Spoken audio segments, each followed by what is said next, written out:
Bruh. Bruh.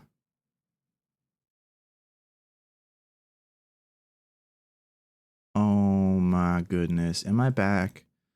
Am I back? Hello? Hello? Hello? Am I back?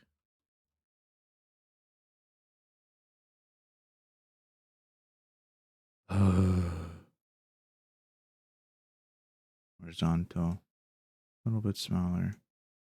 Fuck.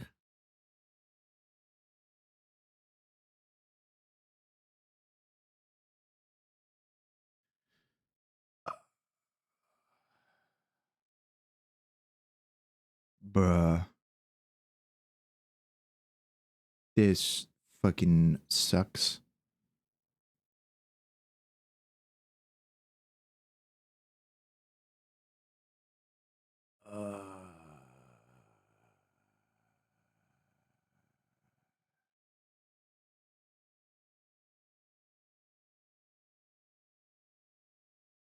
Fuck.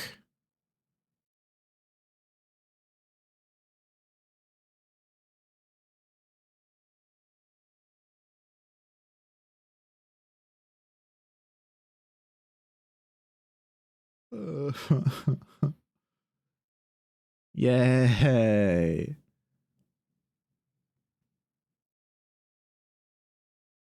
Fuck off. Fuck off. I don't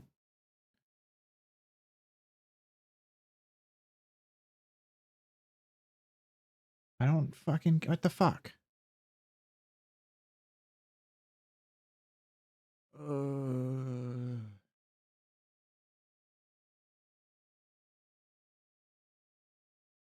Fuck, dude. Oh, that fucking blows. Oh.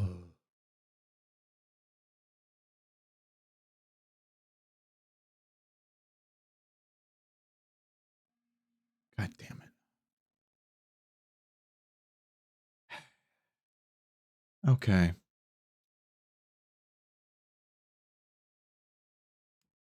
Well.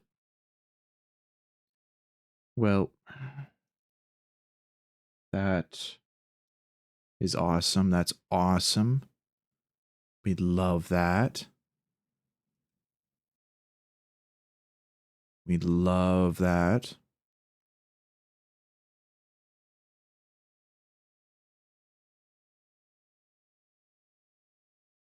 Restart.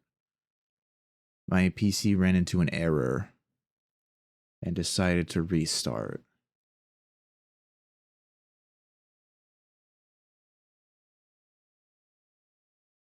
Oh, I see. Okay, everything.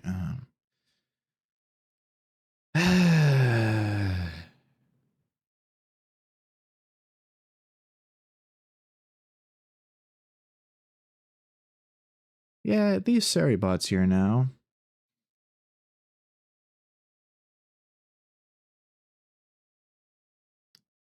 I guess I'll have to download the VOD now.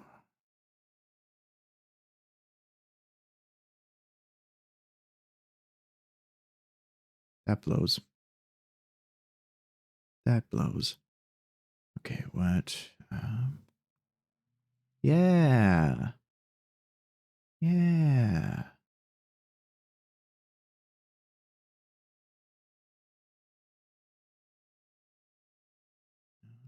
That.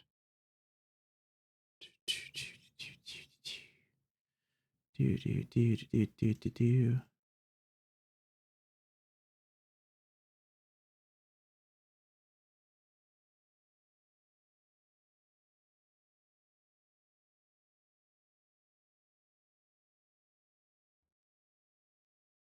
No, what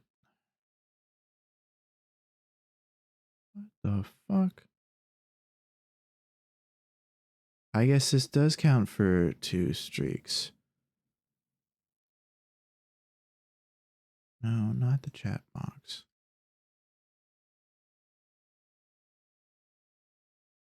No, not that.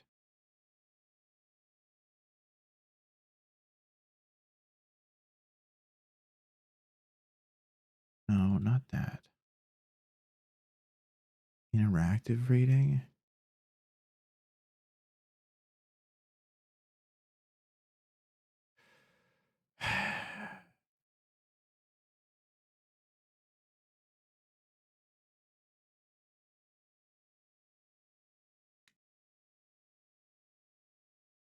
No, you're good. You're good. I'm upset because where the fuck even what?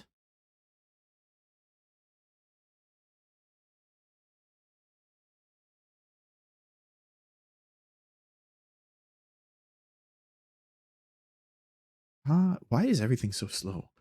What is that? What the fuck happened?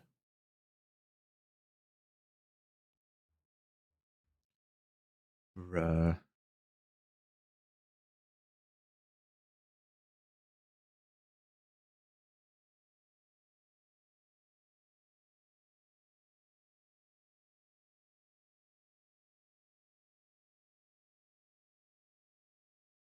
What the fuck? Okay.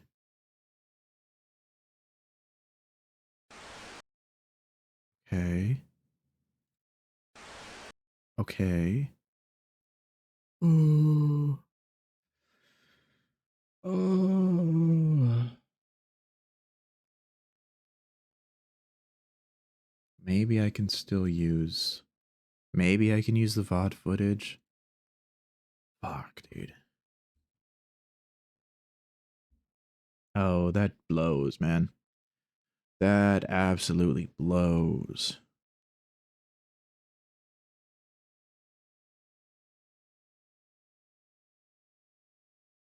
Oh, that's so disappointing. Ugh. Ugh.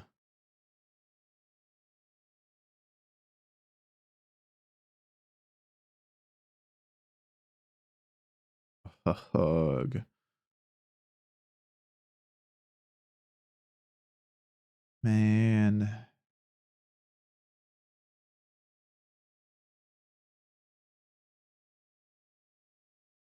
Man.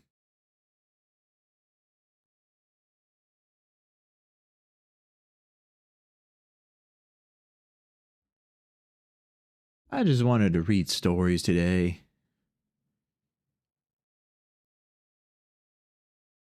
Ugh. Okay, how do I...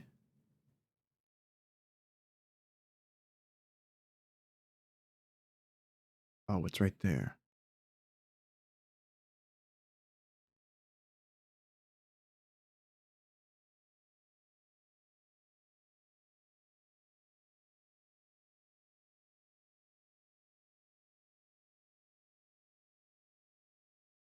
There we go. I finally found them. Holy moly.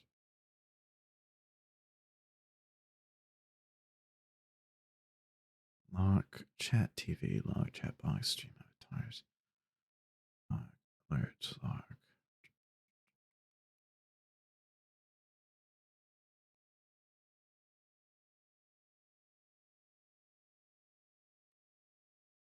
Oh my god, stop scrolling. Oh, am I even going to be able to use that? Because the other's going to be all together. Yeah, it should be fine. The levels weren't too bad.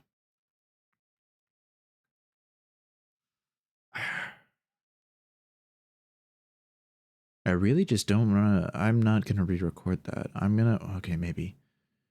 Maybe I'll have to re record it. We'll see. We shall see.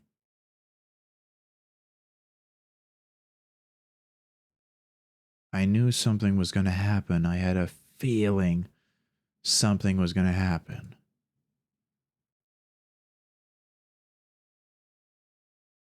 Oh, I had a feeling. I had a feeling. I had a feeling.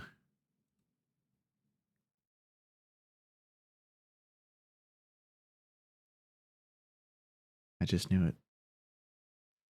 I knew something was going to happen.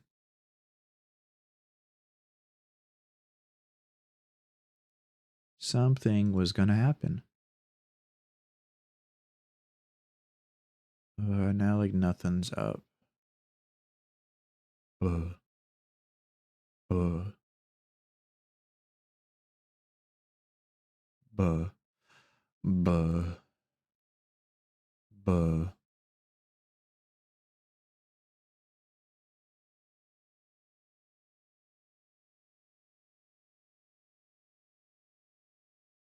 buh.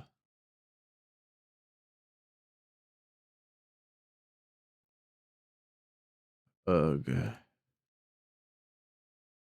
Well, this rocks. This rocks.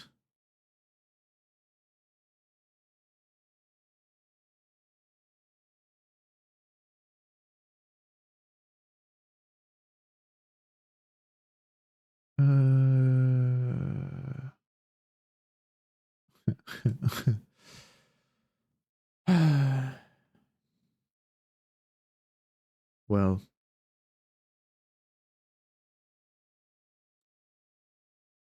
the ads are happening, so I gotta pause for a moment.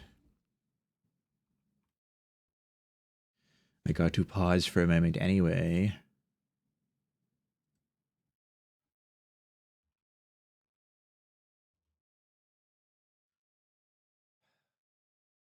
You know, maybe the VOD will be up.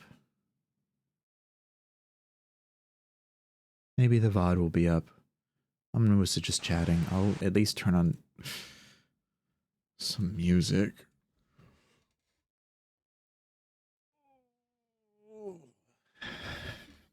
I'm gonna squish my little squishy creature next to me. Not Jasper. I'm not squishing Jasper. I'm squishing the cube. The cube.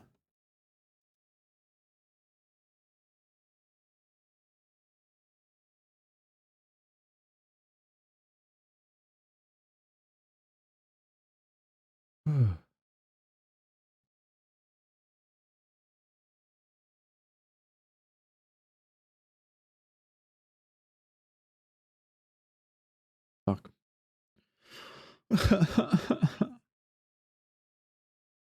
I don't know that what am I doing? I'm probably ending stream because that completely took the wind out of my sails. That completely took the wind out of my sails.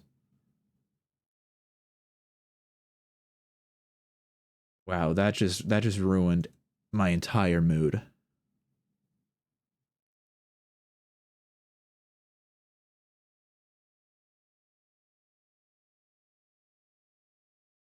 My PC did something happened and it decided to restart. Your PC ran into an error. Restarting. What kind of fucking error, Windows? What kind of error did you create, Windows? I fucking hate Windows.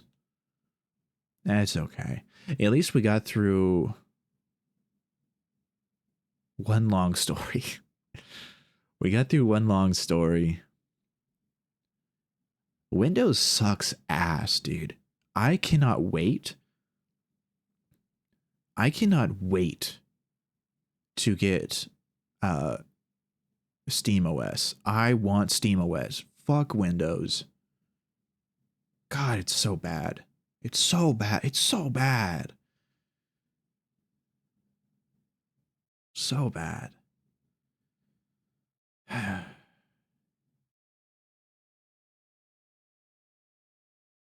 Yeah, Steam OS is going to be a thing. Actually, I'll look it up real quick. Steam OS.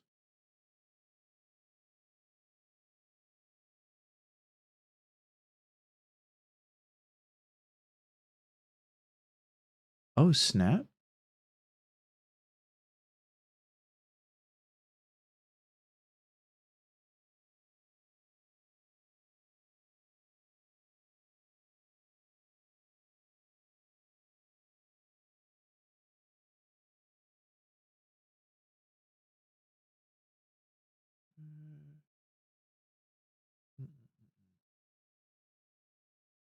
Hi, Co.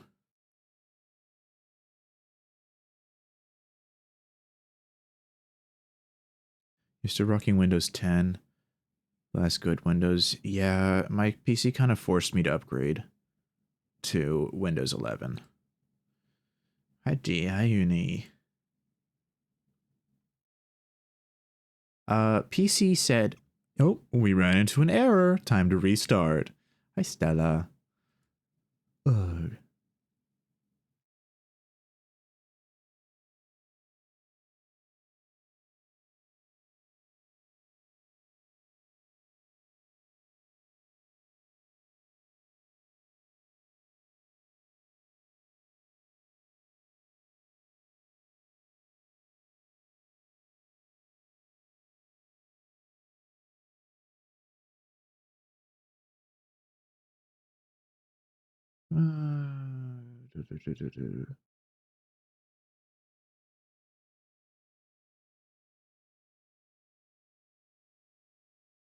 Do. Do.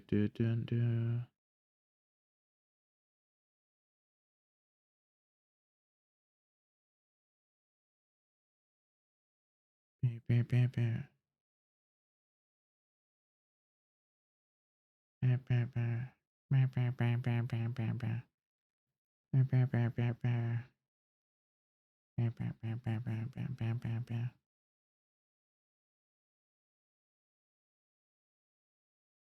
Bear, bear, bear. Bear, bear, bear, bear, bear, bear, bear, bear, bear, bear, bear.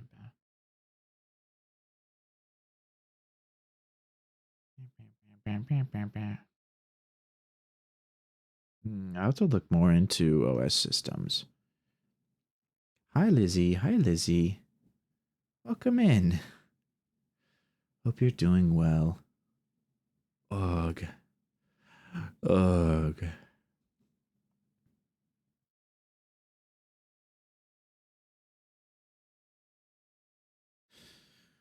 Yeah, okay, forget. Well, I'll at least finish off with 103. I'll finish off 103. How about that? Hold on, it's gonna freak out for a second. It's gonna freak out for a second. Pox upon Windows. Yes. Yes.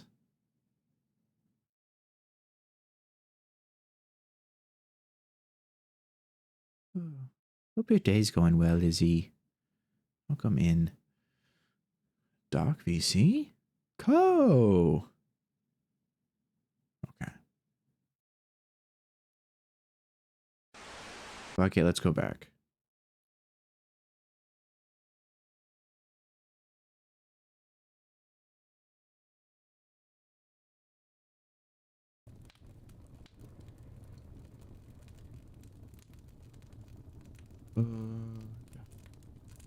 Loading everything back.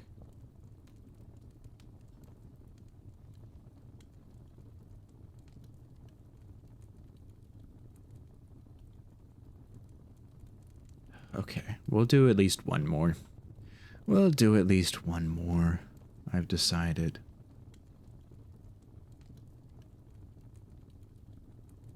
Pray for my PC. Yeah, no, it's not even my PC. It's fucking Windows, dude. It's Windows.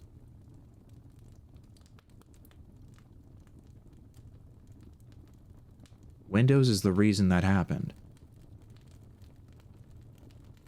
Because it literally updated yesterday, or last night. So I wholly, completely blame Windows. It's Windows' fault. Let me get the other shit running.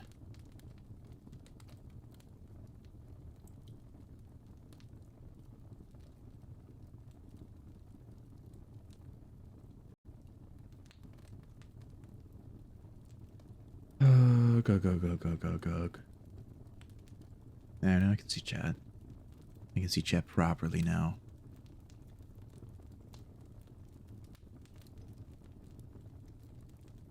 Pop. Hold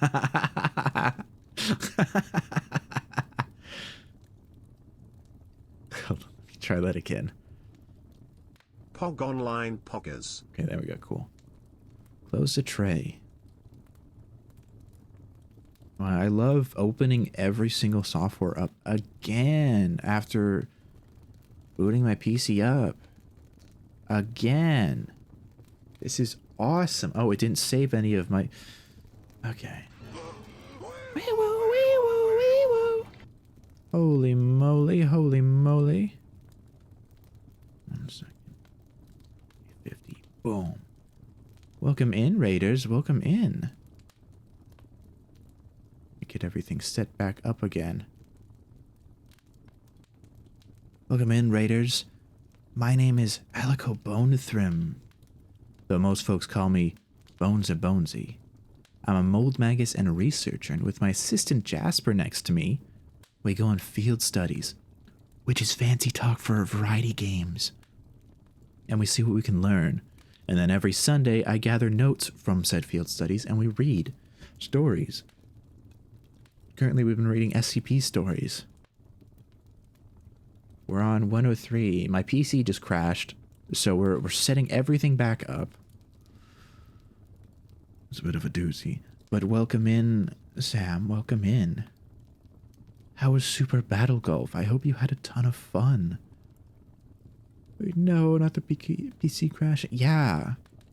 Yeah, Windows is so good. Windows is such a great operating system.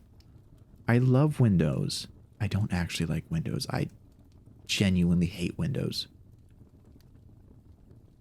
Okay, let's swap the music over to what it was. It was really fun. Yippee! I played Super Battle Golf once. I was kidnapped into it. Okay, that sounds really bad. I was dragged into it, but it was really fun. It was a lot of fun. I want to play it again.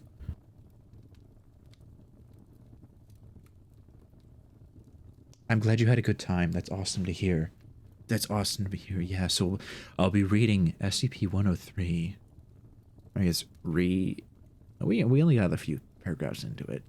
Drag, kidnap, same thing. Same difference, yeah. Wish you could get kidnapped to a game. Don't worry, it'll happen eventually, probably. If you're unlucky enough. Would you be lucky or unlucky? Anyway.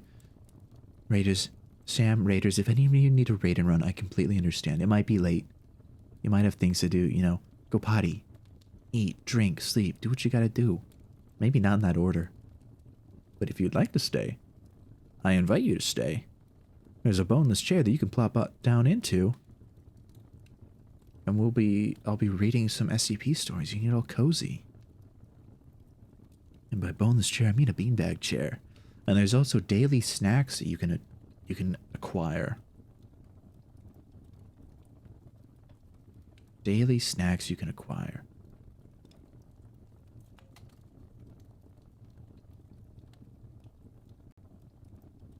There we go. Now I can hear that. Perfect. Perfect. Yes, read the story. Yippee! Yippee! Now I'm glad I decided not to start, or not to end. You said a beanbag was a boneless chair. It is a boneless chair. Is that not what I said? Did I not say that? And of course, by boneless chair, I mean a beanbag chair. Well, I guess not everyone makes the connection. Yeah, oh, Bones chair. Oh, did I say that? I might have said that on accident. Anyway, let's start the recording. I'll have to download the VOD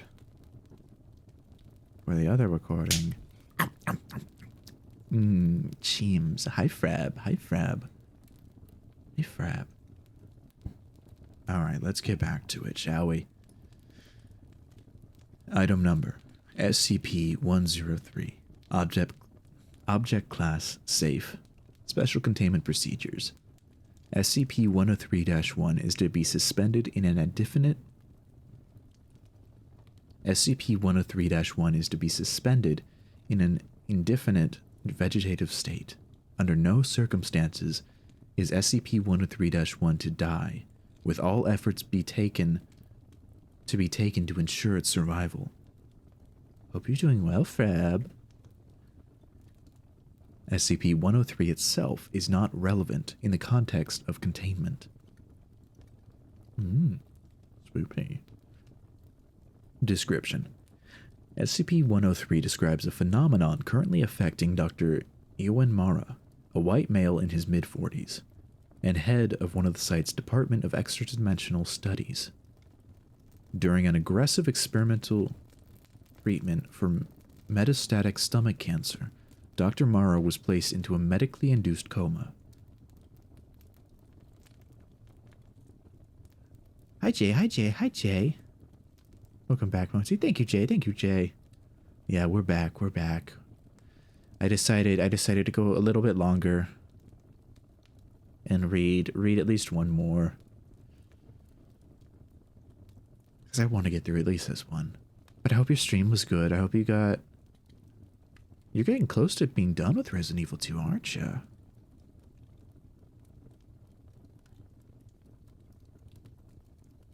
You're getting close. I can feel it in my remaining bones. You're done with RE2 Classic. Oh. You played the Akuma mod to wrap things up. Oh. Evil. Evil. Doesn't Akuma make shit like super hard, super difficult?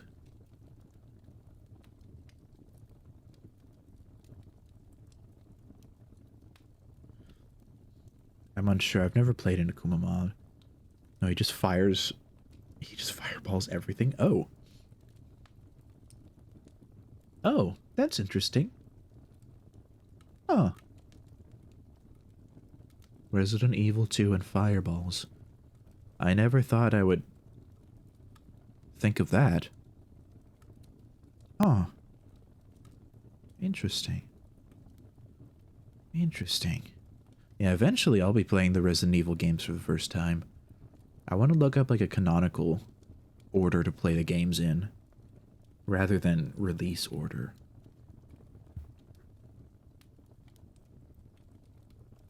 Okay, let's get back.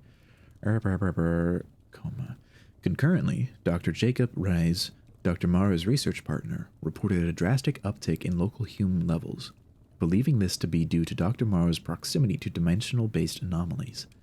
Dr. Rise requested Dr. Mara's relocation to the Department of Extradimensional Studies for containment under the designation SCP-103-1.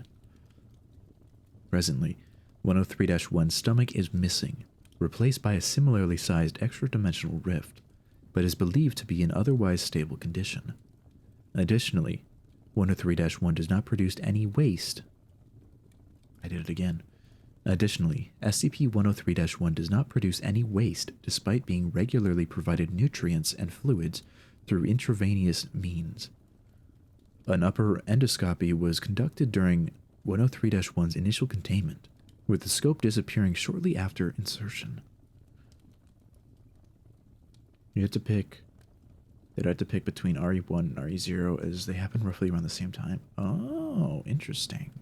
Interesting. I did not know that.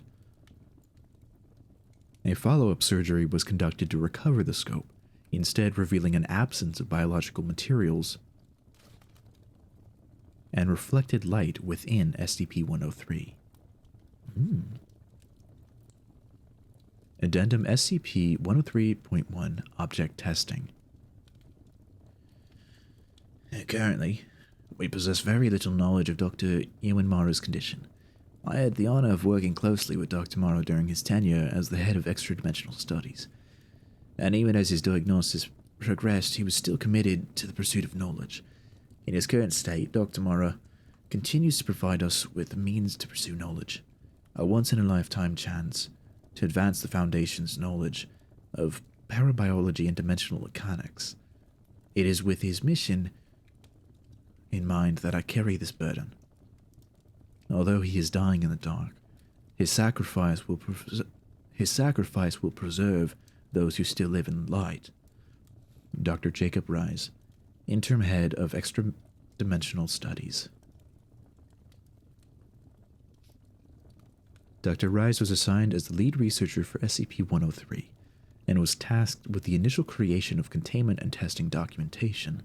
Following an internal ethics committee review, Dr. Rise requested to test SCP-103 was granted.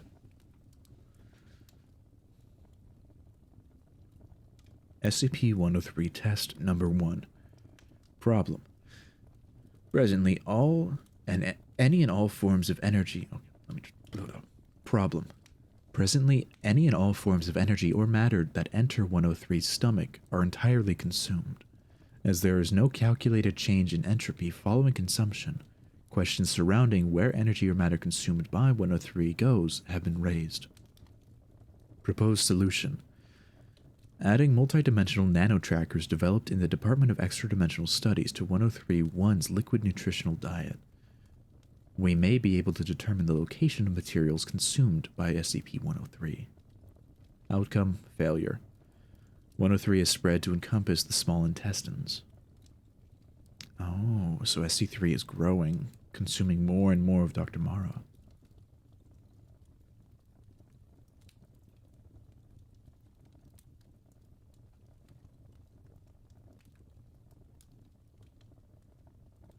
Test 1. Video log. Oops, too far.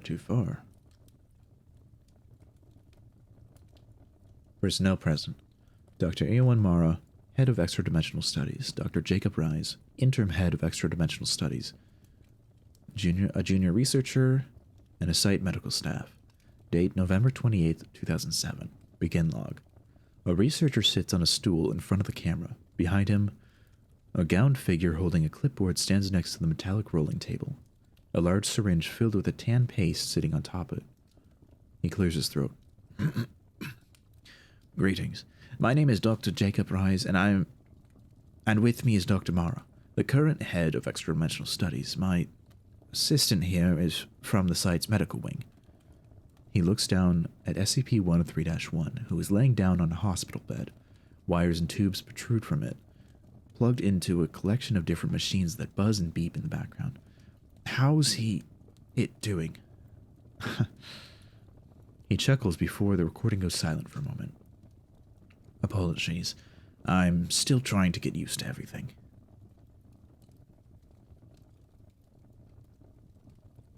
No worries, sir. We offer grief counseling if that's something you would find beneficial.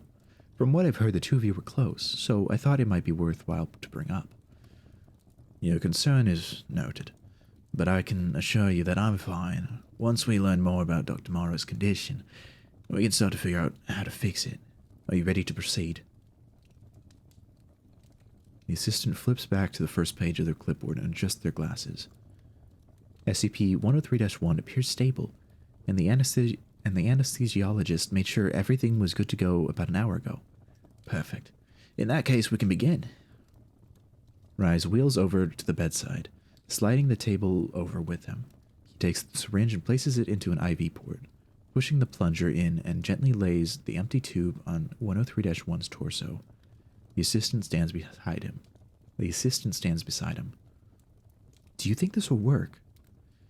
We developed these trackers for extra-dimensional locating. If we're dealing with a rift, mapping it would be the first step to figuring out how much we can stabilize it.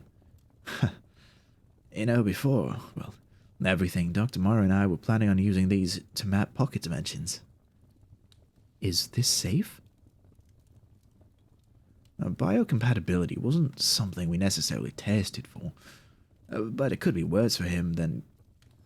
But it can't be worse for him than chemo at this point. Also, they're quite robust, so we shouldn't have to worry about the paste breaking them down. I see. Did you want to, talk to him? Once he gets better, you can learn all about him yourself. For now, focus on the sensors. They should be coming online soon. Denial is common in situations like this. You can tell me how you... Respectfully, his story is not mine to tell. Now, work. The room goes silent. Over the course of the next half hour, Rise alternates between the desk and the bedside, checking his computer every 2 minutes. His assistant stands in the corner of the room. Have the sensors brought back anything? Have the sensors sent anything back? They have not. Since these were prototypes, though, their mapping time may take longer. I'll check again tomorrow. Can I come back later to check, if you're okay? I'd rather you not. Let's finish up here. This is very much your cup of tea. Hell yeah. The assistant collects their items and stands by the door. Rise refreshes the computer once more and frowns before shutting it off. He walks towards the camera and pauses, turning to look at SCP-103-1. I'll see you tomorrow, Ewan. I promise I can still fix this. End log. Following the conclusion of test number 1, an anonymous tip was raised to the site's ethics committee liaison, specifically citing a concern for Dr. Reyes's behavior and well-being. When asked, Dr. Reyes noted that his comments were specifically pertaining to owning Dr. Mara for their time together and reflected no personal stake in the anomaly. Oh, whoops, let me do that again. When asked, Dr. Reyes noted that his comments were specifically pertaining to owing Dr. Mara for their time together and reflected no personal stake in the anomaly. SCP-103 Test Number 2. Problem. SCP-103, should it spread past the confines of the subject's body, poses a threat to the remainder of the site and, by extension, the world. The mechanics of how and why SCP-103 grows are currently unknown. Proposed solution. Thaumaturgically binding SCP-103 to SCP-103-1. Outcome: success. 103 has spread to encompass the large intestine and rectum. Test number 2 video log. Personnel present. Dr. Ewan Mara, Head of Extra-Dimensional Studies. Dr. Jacob Rise, Interim Head of Extra-Dimensional Studies. Chief Thaumaturge. Date, January 11th, 2008. Begin log. Two figures stand in front of the camera on opposite sides of 103-1. One wears short sleeves and is covered with tattoos. The other wears a half-tucked button-down shirt and loosely knotted tie. His face is red with sweat.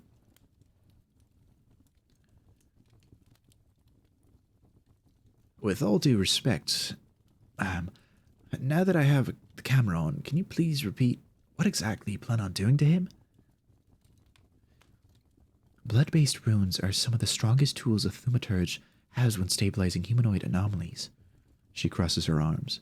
That is, unless you prefer we cover his entire body with tattoos, but even then, no such thing will be happening.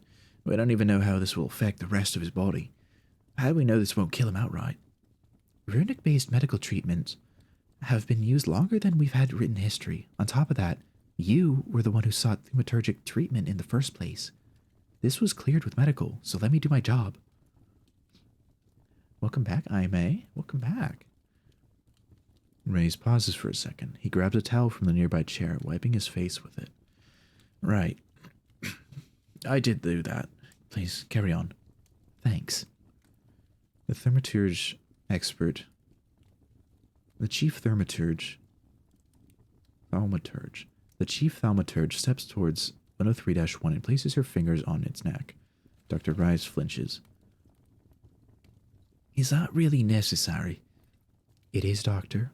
I don't think they would be too pleased if they discovered you were messing around with a corpse this whole time. Dr. Rise opens his mouth but says nothing. The chief produces an ornate silvery blade from a sheath. If you're squeamish, I recommend looking away. Dr. Rise turns away, facing the camera. In the background, the chief removes 103-1's pants and shirt and begins carving runic sequences into his skin. I'm assuming you plan on cleaning up after yourself. Of course, I'm a package deal. Care package. Okay. Hydrate. And stretch. Go. After 2 hours, the chief finishes. She places her knife in a tray of disinfectant and walks over to the lab's sink. Rise speed walks over to 1031, inspecting it. He balls his fists. Please tell me after all this he's going to improve. I can't guarantee results, Doctor. This is your experiment after all. It is still alive. My goal here is recovery, not experimentation. I just want to make sure this doesn't spread any further than it already has. The Chief walks back over to the tray and removes her knife, wiping the liquid off and returning it to its sheath. That's not what we agreed on. The rift is now bound to its body and will die when it dies. But the rift will consume it eventually. She places a hand on Rye's shoulder. Personally, I would make that sooner than later. There's no point in continuing his suffering. Rise forcefully removes her hand before straightening up his appearance.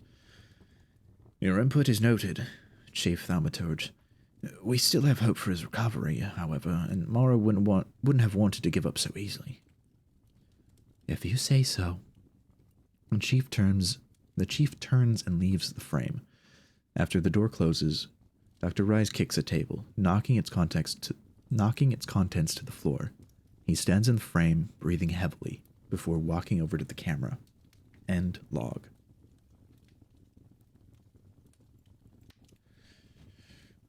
Og. Chief Thaumaturge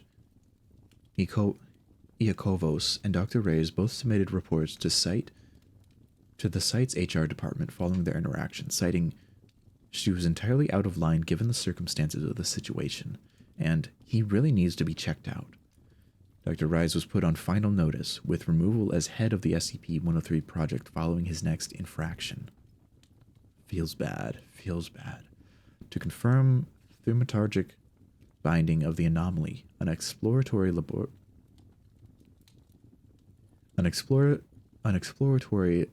laboratomy was conducted, and SCP-103's containment chamber was converted into a clean room.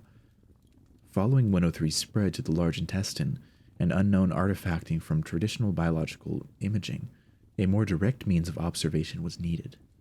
Examinations confirm that although 103 is visible through bed sores on the subject's back, materials outside of the body are unaffected. Interesting. SCP Test Number 3. SCP-103 Test Number 3. Problem. Spent fuel from the site's nuclear reactor presents an issue of storage and disposal. Current disposal methods are carried out under treaties with the United States government, but occur infrequently, leading to sections of the site needing to be relegated to store hazardous materials.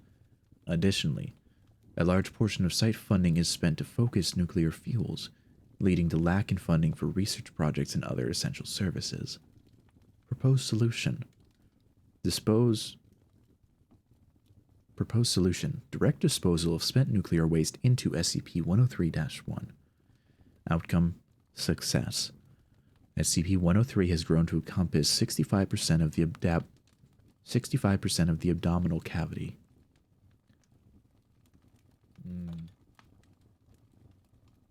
Yeah, I can see why they would want to do that. That makes sense. Test number 3, video log. Personnel present. Dr. Ewan Mara, Head of Extra-Dimensional Studies. Dr. Jacob Rise, Interim Head of Extra-Dimensional Studies. Date, January 19th, 2008. Begin log. A figure slouches in front of the camera. He is slightly disheveled, his shirt is untucked and his lab coat unbuttoned, and he wears a heavy lead vest. The footage from the camera is grainy. A Geiger counter steadily ticks in the background. Greetings, my name is Dr. If you're watching this, I'm sure you know who I am by now. I'd rather skip the formalities so I can return to our conversation. He motions to SCP-103-1 and a collective of metallic cylinders sitting next to it. Rise laughs. You don't know half of the trouble it took me to convince the ethics committee to let me run more tests. I'm surprised they approved this one, but at this point I'd take anything. In these cylinders are depleted fuel from the site's reactor that have accumulated over the past 20 years or so. Before he died, one of Ewan's side projects was to figure out what exactly to do with them. He hoped that one day it would all just disappear, so he wouldn't have to worry about it. Rice chuckles and wheels over to the bed, grabbing a cylinder. Do you find this as funny as I do, Ewan? The universe is cruel in that way. He removes the surgical sheet covering 103-1's abdomen, pausing for a moment. Maybe with enough of these cylinders, the density will seal the anomaly. Your health has been improving markedly. Hell, you look pinker than a newborn baby. Dr. Rice slides the cylinder in 103-1. A squelching noise can be heard before it disappears entirely. He rolls his chair over to the head of the bed. Your wife still writes to you, by the way. She was distraught at first, but I've been updating her about your condition in our correspondence. Your son has been enjoying first grade as well. Big fantasy fan. He grabs another cylinder and repeats the process. He says he's going to go on a quest to find you a potion that'll wake you up. Dr. Rice grabs another cylinder but pauses before lifting it. I think I would trade anything for some potion. Panacea, even. Maybe the next test will be transferring SCP-103 into my body. No, you wouldn't want that. Stubborn as always. He places the cylinder into SCP-103-1's abdomen. The recording is silent for the remainder of the cylinders, besides the fading clicking of the Geiger counter. Well, this is the best I can do for you for now. I'm running out of cards to play. There must be something, anything, I can do to get you back. A Faustian bargain doesn't seem too bad given the circumstances. Dr. Rice walks over to the camera. I doubt I'm worth much to anyone at this point. End log.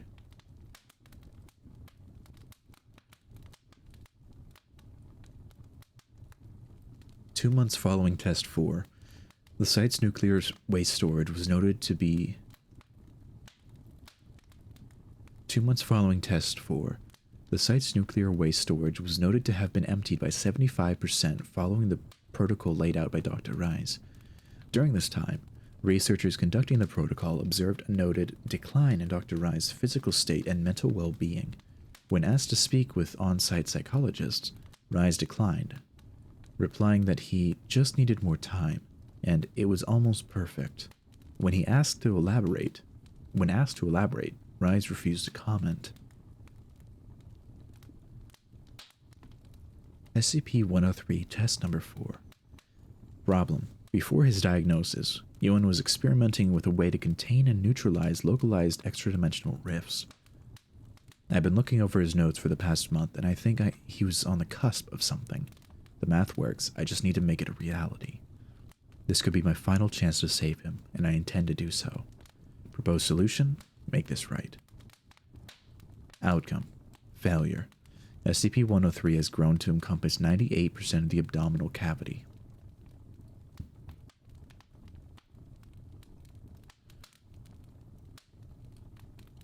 Whoops, too far. Just right. Test number 4, video log. Personnel present. Dr. Ewan Mara, Head of Extra-Dimensional Studies. Dr. Jacob Chase. Dr. Jacob Rice, Interim Head of Extra-Dimensional Studies. Date, March 23rd, 2008. Begin log. The frame is half covered with a sticky note. Mumbling and shuffling can be heard from the other side, as can the scraping of metal. Something heavy falls, knocking into a metallic object. The word fuck is heard before the sound of scraping continues. After 30 minutes, the shuffling ceases and is replaced with a panting. The note is removed from the camera, with Dr. Rice taking up much of the frame.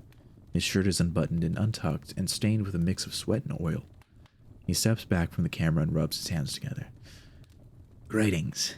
What you see before you now is nothing more than a testament to Ewan's genius. Dr. Rise tilts the camera, pointing it directly at SCP-103-1. A metallic tesseract rests atop its chest, with thick cords interfacing with the object's sides. The device emits a soft white glow. I'm going to spare you the notes with the math and the amount of funding required to build this. Ewan has been gone too long, and every second that passes by continues to be a disservice to him. Rise sits on the stool and slides next to the device. I was never religious, but Ewan was. He invited me over for Sunday dinner, and his son told me all about the story of Lazarus. Now, Lazarus was ill, and his sisters had sent for Jesus to perform a miracle to save his life.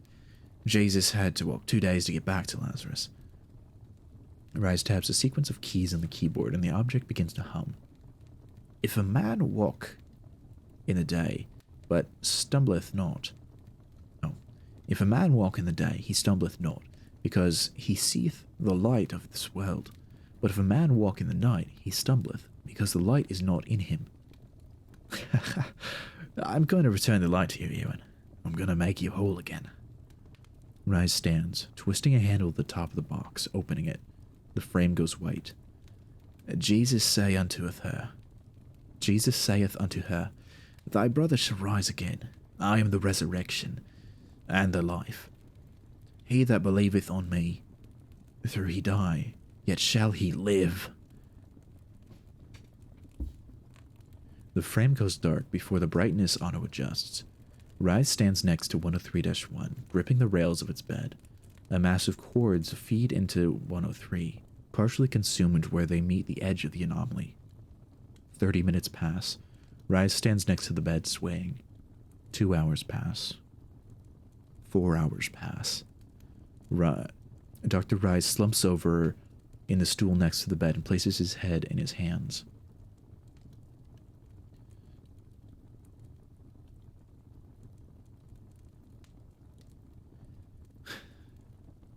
And Jesus therefore said unto them plainly, Lazarus is dead. Rise wheels over to the camera, looking down. His face is red. A single tear runs down his cheek. He reaches out of frame but pauses. His hand returns and he folds them in front of him on the desk.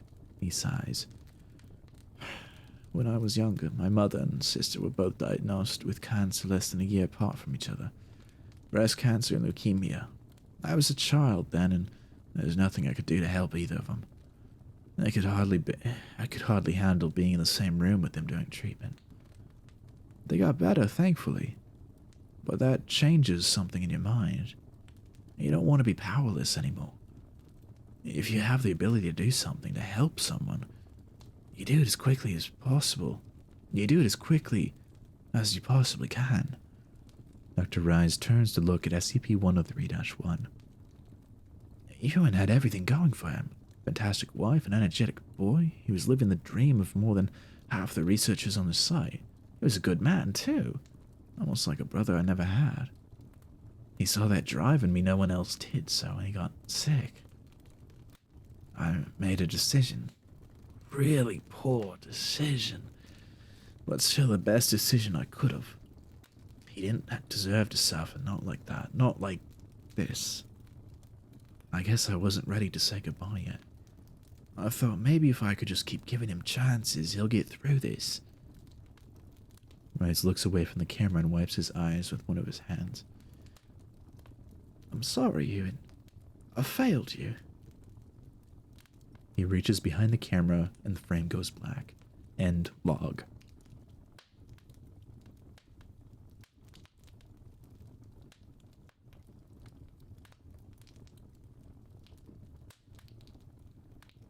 Three hours following test number 4, site security was dispatched to SCP-103's containment chamber to confirm the status of the anomaly, and to detain Dr. Rise. Upon entering the room, security found Dr. Rise's personal effects and research notes on the desk next to the camera, with his shoes next to SCP-103-1's bed.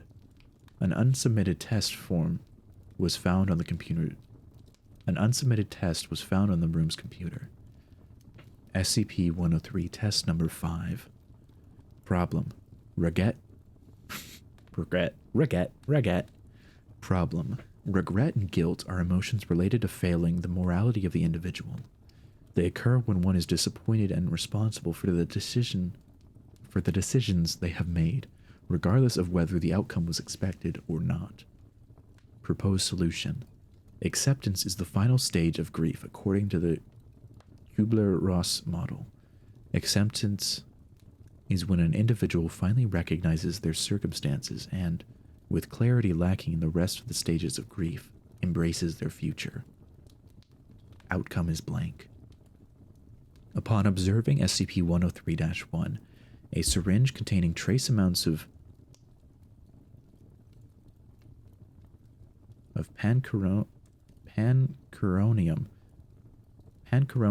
bromide was found still connected to its IV port. SCP-103-1 was announced dead shortly after and, with the phenomenon neutralized, was buried following standard Foundation protocol. Dr. Rise's location is currently unknown. Ooh. Spooky. Spooky. I have an inkling that Rise jumped in to the anomaly. I have a feeling.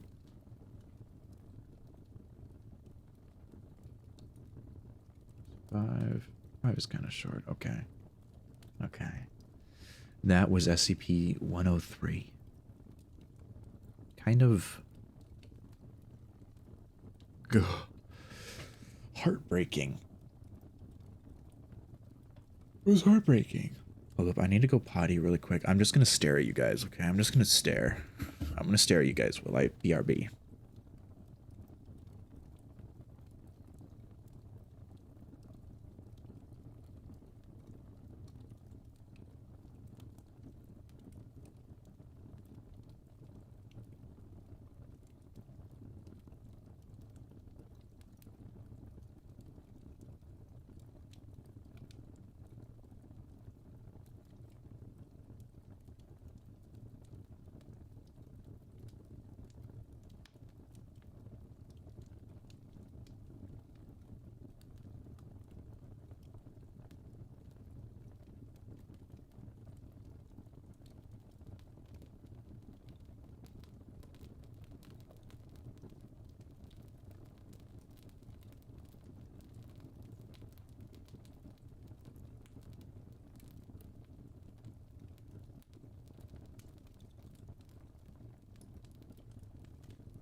Much sad, I agree. Much sad.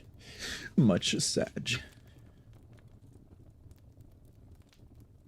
You know what? I'm surprised I don't have a Sag emote from 7TV. I swear I had one. I swear I had one, but I guess not. I guess not.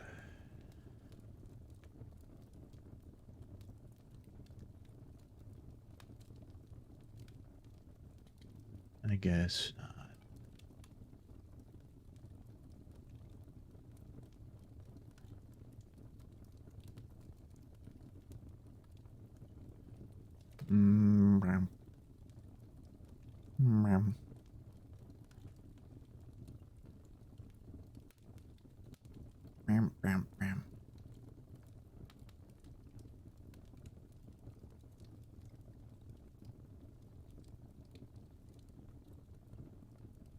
Okay, 1 second and then we'll continue.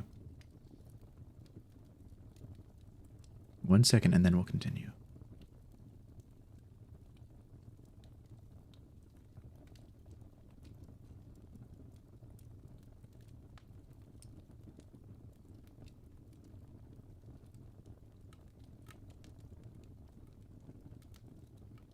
Boom, boom, boom, boom, boom, boom, boom, boom.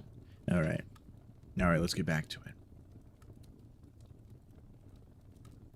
Item number SCP-104. Object Class Euclid. Special Containment Procedures. SCP-104 is currently contained in a steel box with electronic keypad access. Access is to be restricted to Class 3 and higher. Do not allow SCP-104 to come into contact with any living tissue. Any and all interaction with SCP-104 is to be handled via robotic assistance, or with full hazmat suits and gloves. Anyone found to be imprinted by SCP-104 must submit for unimprinting. Failure to do so within 24 hours of exposure will result. Failure to do so within 24 hours will. Failure to do so within 24 hours of exposure will result in termination. Description.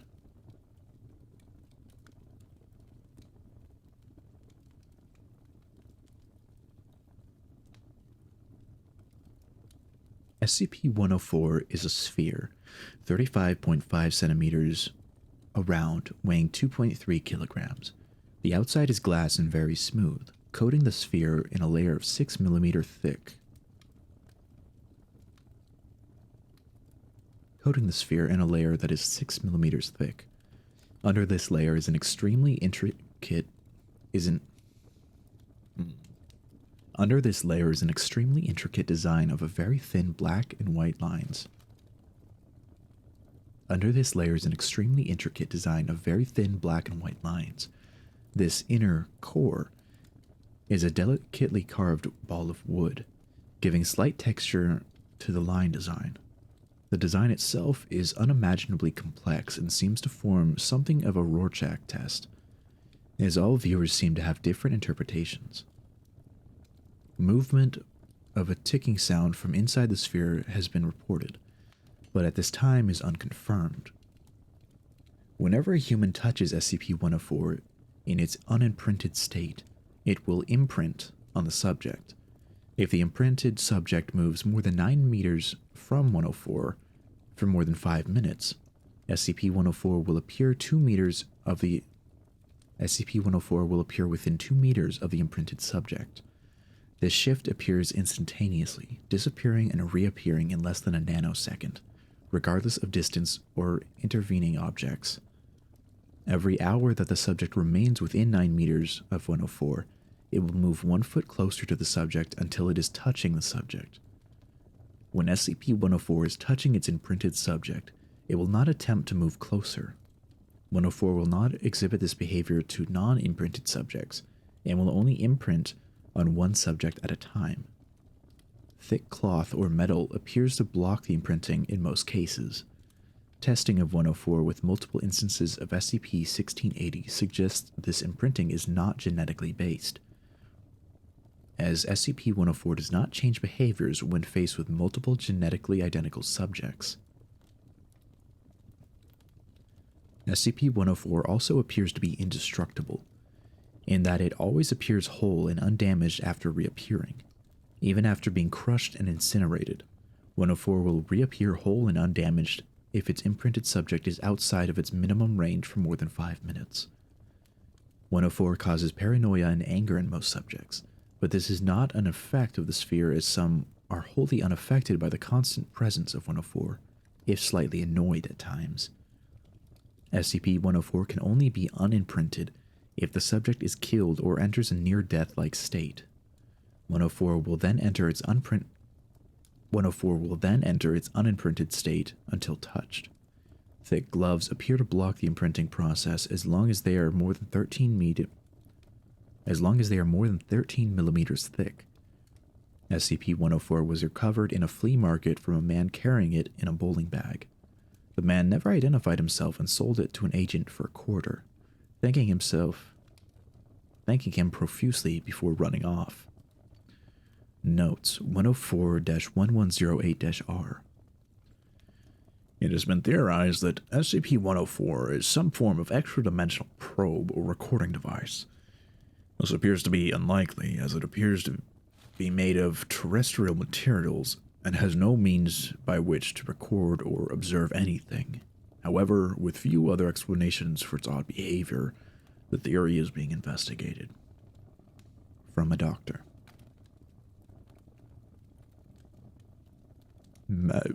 Weird bowling ball. Weird bowling ball.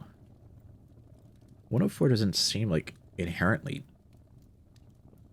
Wait, it was Euclid, right? Yeah, it's like not necessarily harmful. It seems more annoying than anything. I think that one's silly. It's the annoying, the clingy bowling ball, the clingy bowling ball. I like that one. That one's silly.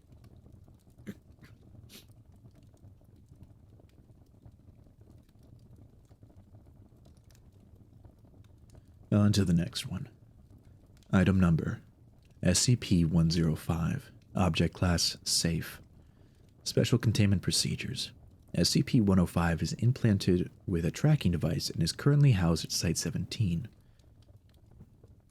SCP-105 is currently allowed Class 3 Restricted Socialization Privileges and approved site personnel. Socialization privileges with approved site personnel, granted based on continued good behavior and cooperation with Foundation personnel. I'm going to completely redo that sentence. SCP-105 is currently allowed Class 3 Restricted Socialization Privileges with approved site personnel, granted based on continued good behavior and cooperation with Foundation personnel. To the right, we have an image of a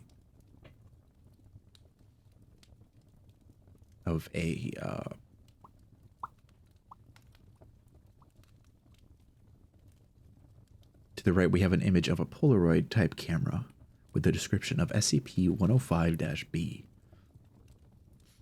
SCP-105's personal camera, designated 105-B, is contained in a locked safe deposit box at Site-19's high-value item storage facility.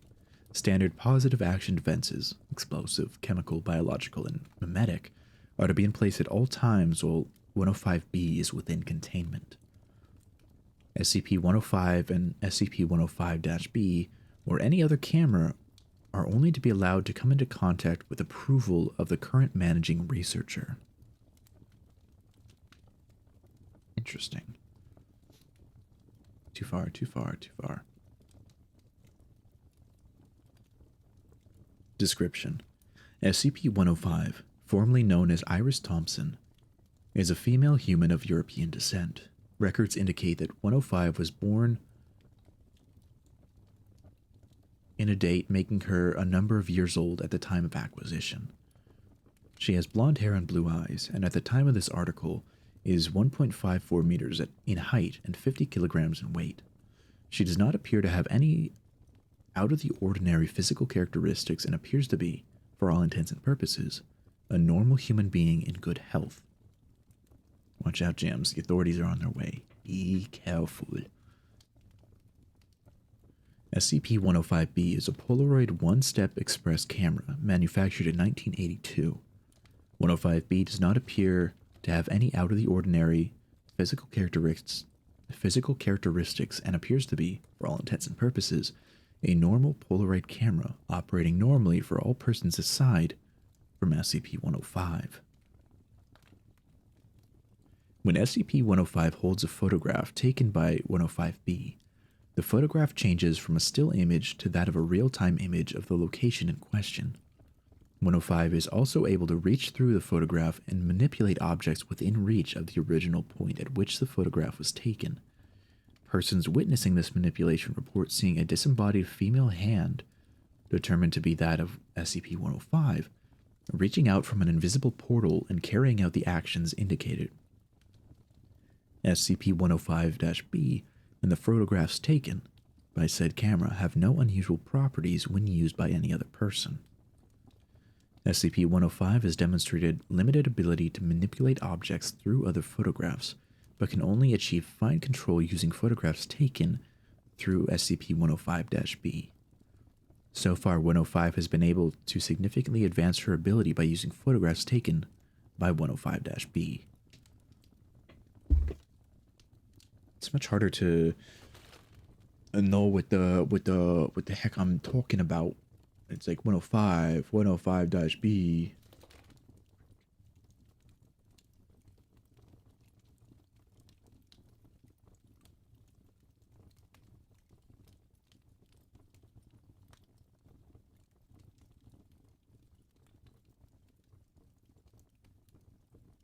And the authorities are here, so we wait a bit.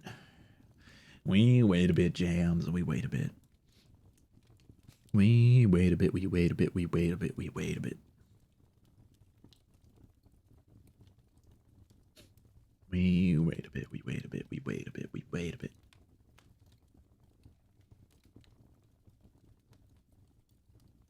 We wait a bit, we wait a bit, we wait a bit, we wait a bit.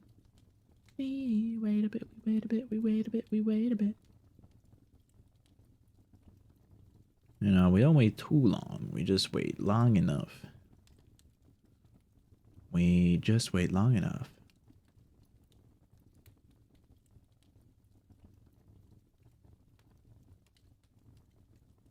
You're all good, Urple. Don't worry, don't worry.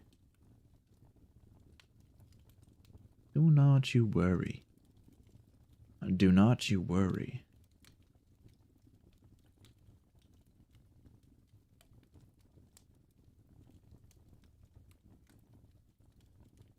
Ooh, you're painting a fishing rod. Ooh. Hell yeah.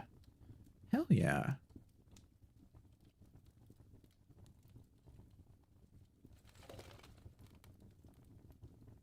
Hell yeah. You also have gloves on. Ooh. That's awesome. Oh, an airbrush. Whoa, I've never used an airbrush.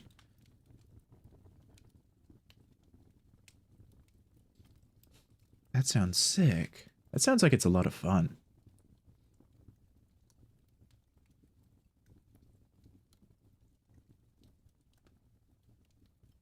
If I'm being honest. That sounds like a lot of fun.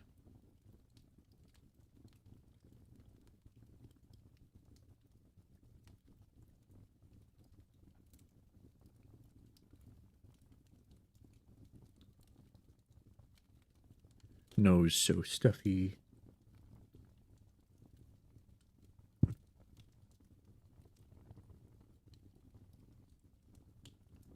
Nose so stuffy.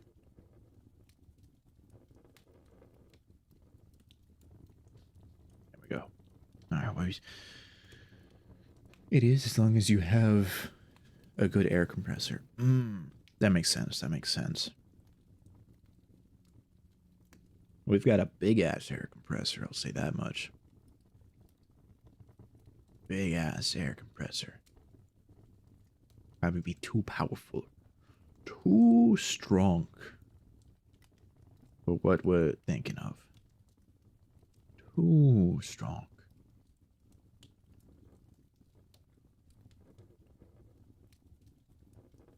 Too strong. All right. Good news, Jams. The authorities are gone. Interrogations are over. If you had to sit through any advertisements, or you got yourself an authority pass of some kind, I appreciate you. I thank you. We're safe now, for the time being. You just have a small one and a tiny one? Hell yeah, hell yeah. Now back to the story. Appendix 1. Circumstances of Acquisition. SCP-105 was brought to the Foundation's attention shortly after the murder of her boyfriend. 105 claimed to have been on the phone with the victim at the time of his murder, prompting her to hurry to his side. However, telephone records did not correspond to her story, making her a suspect in the murder. SCP-105 informed her lawyer that she had, in fact, witnessed the murder through a photograph she had taken with her boyfriend several days prior. The attorney in question disregarded the story and recommended that the subject plead guilty. The subject refused to do so and subsequently told her story in court, offering to demonstrate her ability. This led to Foundation custody. Subject was immediately contained by the Foundation. Foundation personnel retrieved SCP-105-B from SCP-105's home, replacing it with an identical model, and returned it to her. SCP-105's parents were informed that she was killed during the botched escape of another patient while both were in custody in a psychiatric care facility.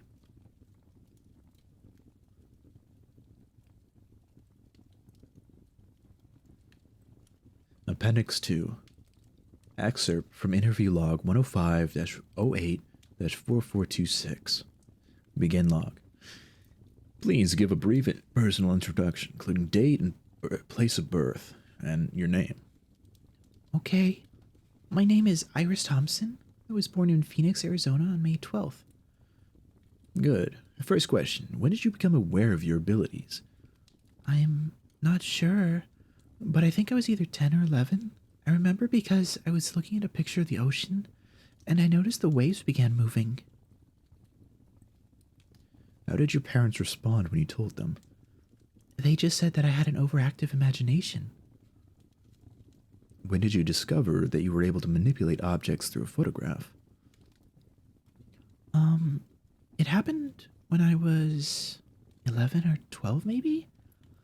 My family took a trip to the Grand Canyon. I looked through the photo album after we got home and brushed my hand up against one by accident. When I did, I pushed a rock over the edge, falling into the canyon. I could actually hear it clatter on the way down. Go on. I became fascinated with photography after that. Most of the time it didn't work with photographs I took, but my parents got me a Polaroid one-step express camera. I'd been begging for them to get it since Christmas. SCP-105 starts smiling. After I got the camera, the photos got easier to interact with. This is the camera we refer to as 105-B, your personal camera? Yes, sir. How many photos can you focus on at one time? I've gotten up to 10 at once with my personal camera, but I'm sure I could do more eventually. What is your impression of your time with Foundation so far? SCP-105 remains silent. Please do answer. We don't take offense to these things. It's sort of like new prison, new warden, but I know it's better than what could have happened to me. You've been very cooperative during your time here. I'm a pretty well-behaved sort of person. I also like doing the experiments. Some of those things with photographs I would have never thought of. Do you know why I'm asking you these questions, Iris? No, sir.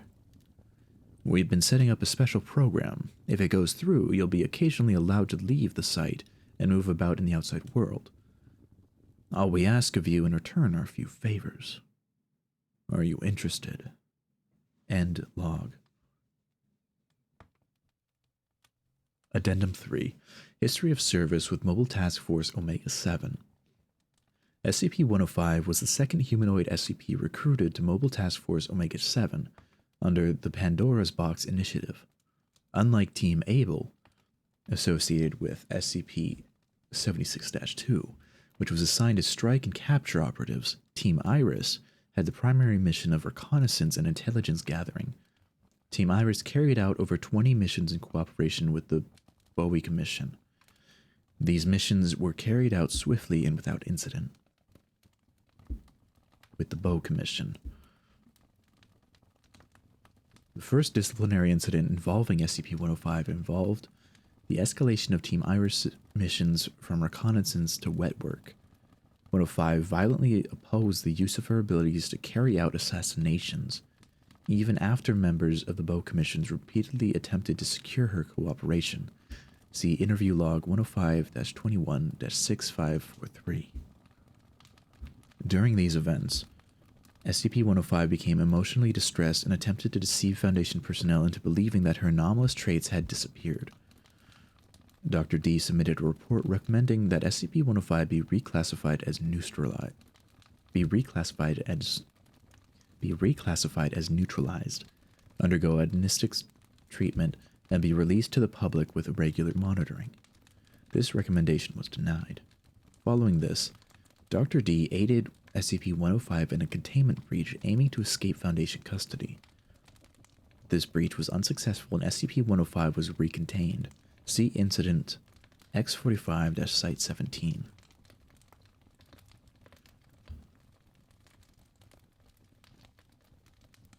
Investigation afterward determined that Dr. D had intentionally encouraged 105 to claim loss of anomalous abilities.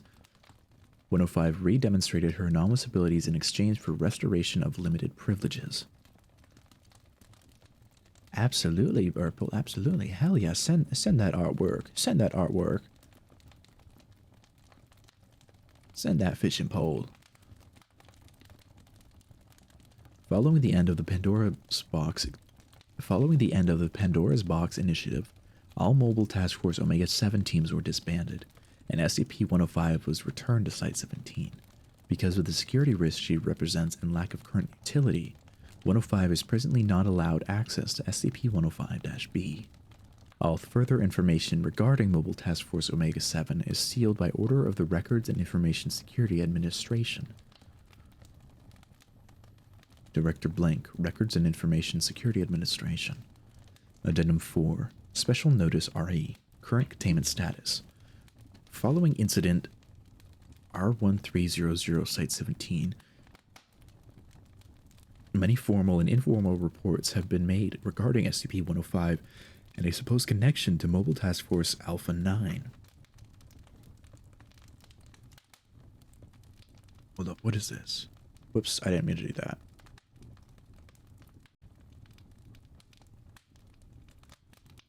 Tab.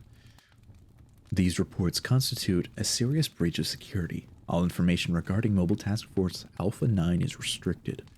All information regarding current research on anomalous characteristics of SCP-105 is restricted. All reports or rumors regarding any current or recent use of SCP-105 as a Foundation asset are to be considered categorically false and should be reported to the Records and Information Security Administration. Director Blank Blank, Records and Information Security Administration.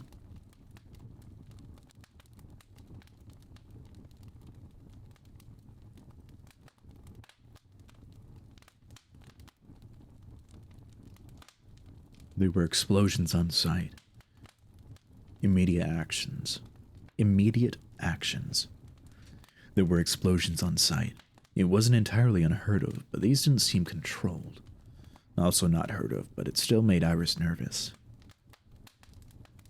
The door to her cell opened and an agent stood there. He was younger, with Mexican features, and she didn't recognize him. 105, get up. We need to move you. She could tell he was new. Most of the Site-17 personnel were used to calling her real name. Most of the Site-17 personnel were used to calling her by her real name, outside of official documentation. The shrinks thought it would be helpful in keeping her emotionally stable.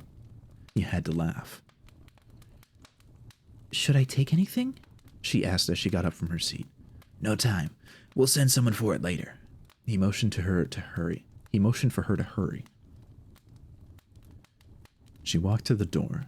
She was long past the time where she resisted or tried to escape. Where would she go?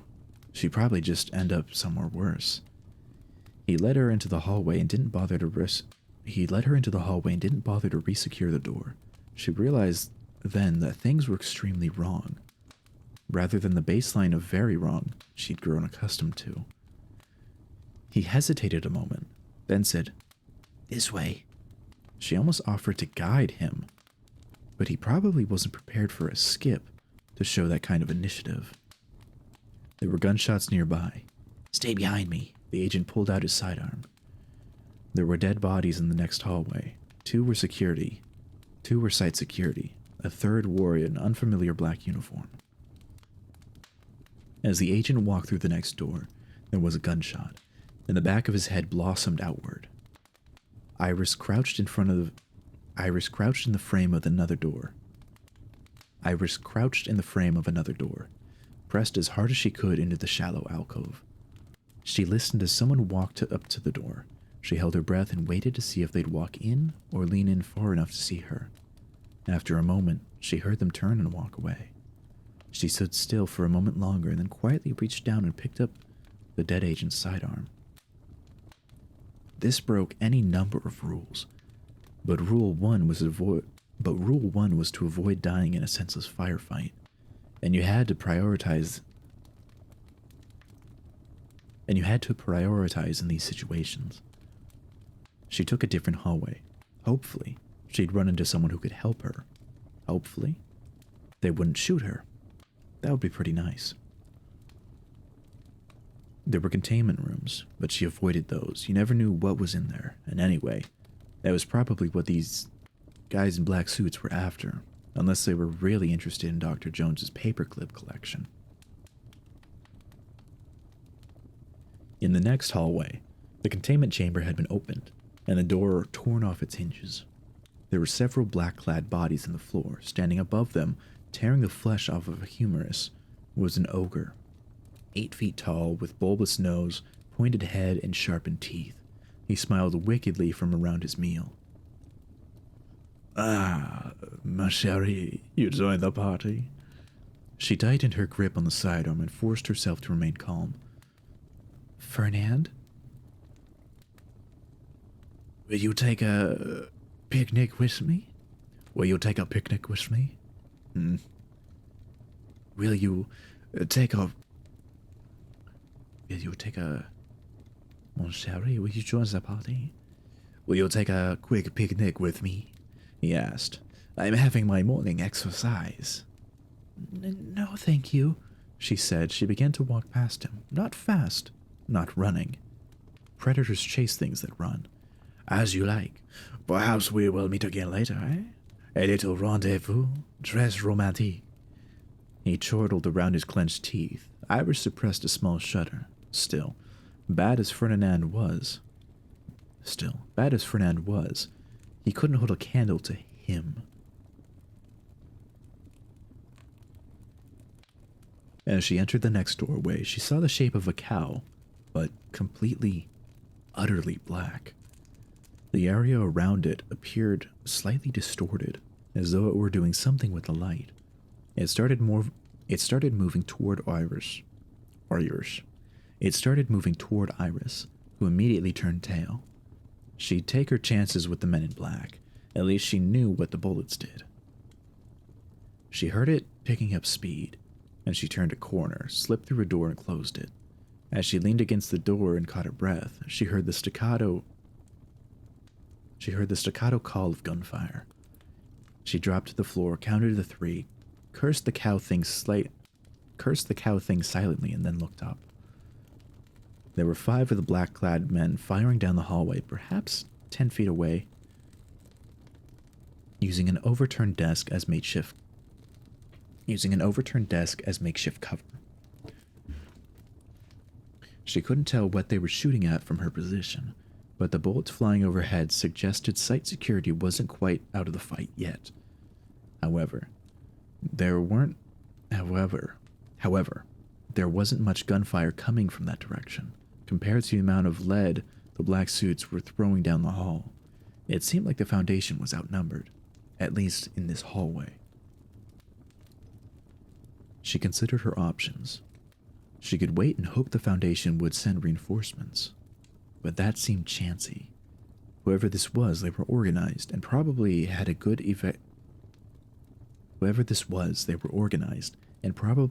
evacuation strategy planned. Once they realized she was there, she could try playing dead. But even a dead skip could be a useful skip. And they'd figure out she was pretending pretty quickly. She considered it unlikely whoever it was would treat her as well as the Foundation. Only one option then.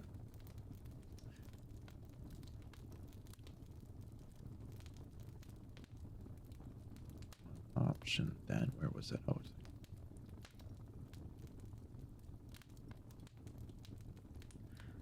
she took a knee, carefully took aim, and shot the closest man in the back of the head, then the next one, and the one after him. It was easy. That was what she hated about it, how easy it was. There was a click, and the gun refused to fire. Without even thinking, she went back to her immediate actions. She slammed the magazine in the heel of her left hand, then slid the rack back, and a jammed bullet flew out. The other two were starting to realize there was a problem, so she shot the fourth one. The fifth almost had her, but then gunfire from further back took him down. It was only as he fell to the ground she started to feel again, and the gorge rose in her throat. It's me, she called. SCP-105, they're dead. She dropped the gun, kicked it forward, and then knelt down with her hands on the back of her head until the agents got her and took her to safety.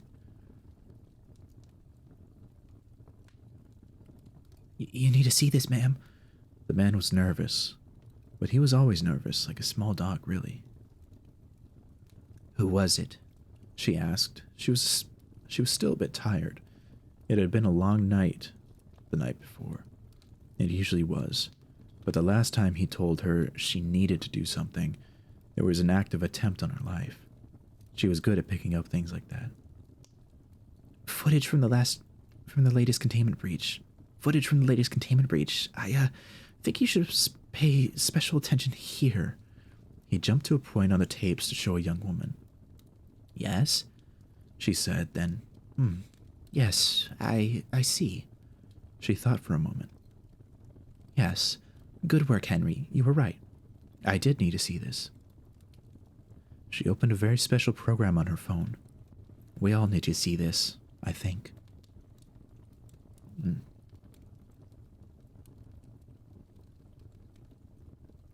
Oh, okay, this is...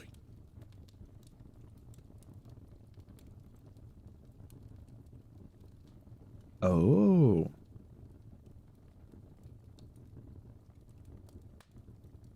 Oh. Okay, this is... Oh my goodness, this is part of a huge story. This is a... Oh no, this is... Okay. Part 10? Wait, that's just part 2. What?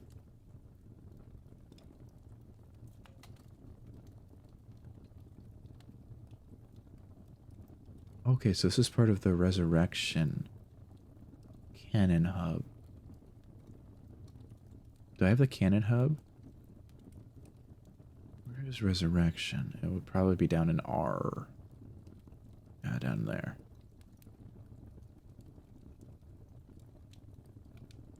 And we'll save this to bookmarks, other bookmarks, SCP. We'll save that there. We'll specifically save Resurrection as well. Boom. And there we go. Now I'll stop the recording. Boom. Now I have a clean recording of that stuff. That's good. And that's good. And now we can put on some woozy. We can put on some woozy. Well, we've completed all that. Yippee! I don't think I can read anymore. I think my brain is melting. I think I did closer to 4 hours of reading today. That's more than normal. Normally we only get like, I don't know, 2.5 hours, 3 hours. So that's good. We got some good reading done. Am I ending soon? Yeah, probably in a little bit. Just because, I mean, it's already a little bit late. And, you know, the PC restarting really took the wind out of my sails, man. Oh, it really took the wind out of my sails.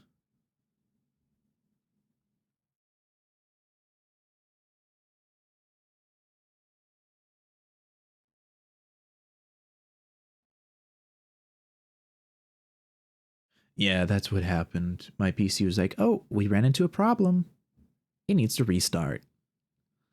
because of the Windows update that happened yesterday. So that's always fun. That's always awesome. I always love that.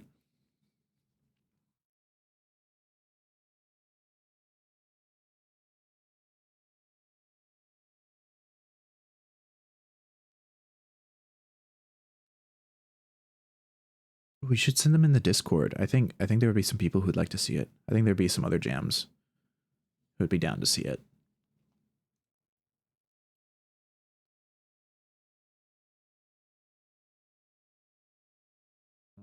Okay.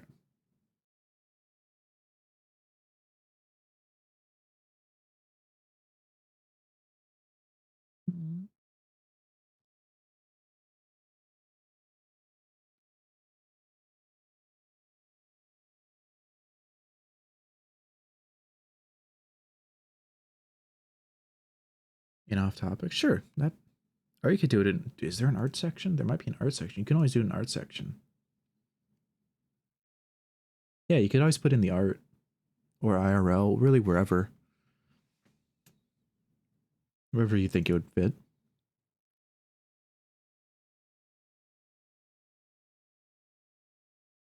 All right. All right, Jams. I know who I'm going to send you over to. We're going to go over to someone cozy.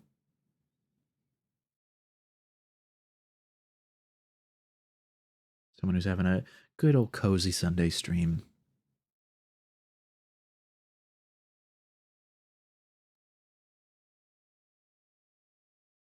I do want to thank all of you for hanging out with me today, despite the very rude interruption that my PC decided to take. I had fun. I hope you enjoyed the stories. I'll have to see if the VOD recording is good enough to use, because I feel like I did a decent job at reading that. And it would suck to read all that again. It should be fine. It'll probably be fine. It might be slightly compressed, but it should be all right. Probably. Hopefully. We'll see. We'll see. I got half of it recorded, so that's good. That's good. Let's see. We'll do the second raid message this time. We'll do the second raid message. We haven't done that in a while. But I'll be sending you all over to Vixen VT. She's a really cool cat TV head who plays a variety of things like Dead by Daylight, a lot of Outlast trials. She does a lot of art, and right now she's playing some cozy Minecraft. So I think you'll all have a good time. Hi, Baddy. Hi, Baddy. Got me just in time for raiding.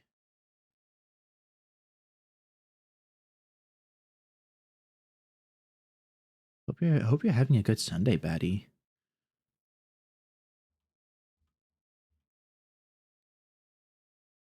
Having a good Sunday. We're gonna go right into.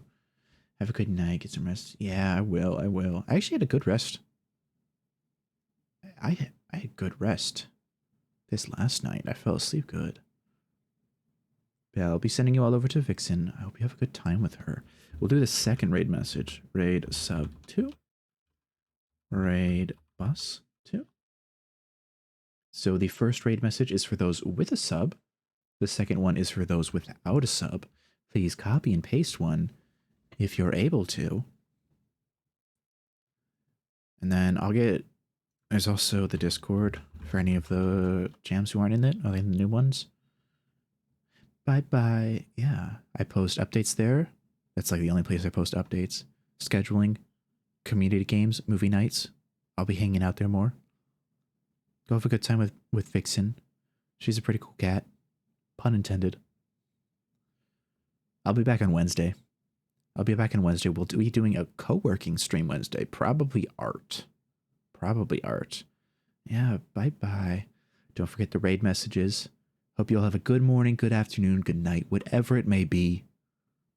Have fun. Take your meds. Be kind to yourselves. I appreciate all your faces. Even if I can't see your faces. I appreciate you all. Bye-bye.